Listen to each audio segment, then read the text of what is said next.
सभी भाइयों और बहनों को जय यीशु। हम परमेश्वर पिता, परमेश्वर पुत्र और परमेश्वर पवित्र आत्मा का धन्यवाद करते हैं इस दिन के लिए, इस समय के लिए और इस टाइम के लिए। मेरे भाइयों और बहनों, आज हम लोग जानेंगे कि हमें अपने जीवन को क्यों बदलना चाहिए। आज हम सब इस पृथ्वी पर हो रहे असहनीय अपराध को देख रहे हैं जो दिन प्रतिदिन बढ़ता चला जा रहा है। क्या कारण है इस बढ़ते हुए अपराध का? क्या हम कभी अपने मन में इस बात को सोचते हैं? क्या आपके पास इससे बचने के लिए कोई रास्ता है? लोग मसीह पर तो विश्वास कर चुके, लेकिन कुछ लोग हैं जो आज भी अपने पुराने जीवन अर्थात बुराई से भरा जीवन जी रहे हैं। क्या यह मसीह विश्वासी के लिए भला है?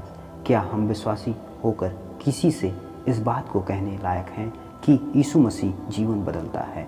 जब हम स्वयं के जीवन में गंदगी लिए बैठे हैं, एक बार जरूर हम सबको इस बात पर मनन करना अर्थात सोचना चाहिए कि क्या हम किसी का जीवन बदलने का कारण बन सकते हैं या फिर ठोकर का कारण। हम जो मसीह लोग करेंगे, हमारा सभी लोग वही अनुकरण करेंगे।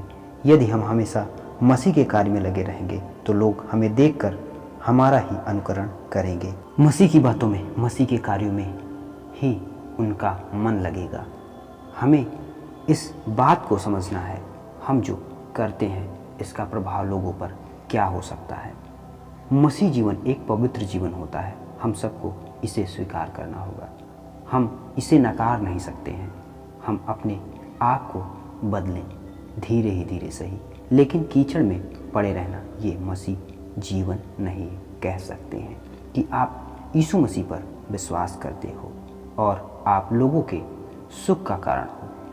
हमने बहुत बार इस बात को सुना है कि देखो, वो यीशु मसीह पर विश्वास करता या करती है, लेकिन उसके काम गंदे हैं। मेरे मसीह भाइयों और बहनों, परमेश्वर के वचन को समझो। परमेश्वर प्रभु यीशु मसीह गंदगी वाला जीवन नहीं देना चाहता, परंतु पवित्र जीवन चाहता है। रोमियो अध्याय 12 उसके 2 पद को हम पढ़ेंगे। और इस संसार के सादृश्य न बनो, परंतु तुम्हारी बुद्धि के नए हो जाने से तुम्हारा चाल चलन भी बदल जाए, जिससे तुम परमेश्वर की भली और भावती और सिद्ध इच्छा अनुभव से मालूम करते रहो। जब हम वचन को पढ़ते हैं और समझते हैं और उसको अपने जीवन में लागू करते हैं तो स्वयं को आनंद मिलता है, साथ ही साथ दूसरों को भी हम आनंद देने के योग्य हो सकते हैं। तब हम सम्मान का पात्र बनने लगते हैं। इस वचन में यही कहा गया है कि हम संसार के बुरे लोगों जैसे न बने रहें। मसीह पर विश्वास के साथ साथ हमें अपने जीवन की सभी क्रियाओं को बदलना है। हमें स्वयं को हमेशा जांचते रहना है कि कहीं हमारे अंदर कोई ऐसी प्रक्रिया तो नहीं जो परमेश्वर की दी हुई आज्ञा के खिलाफ है।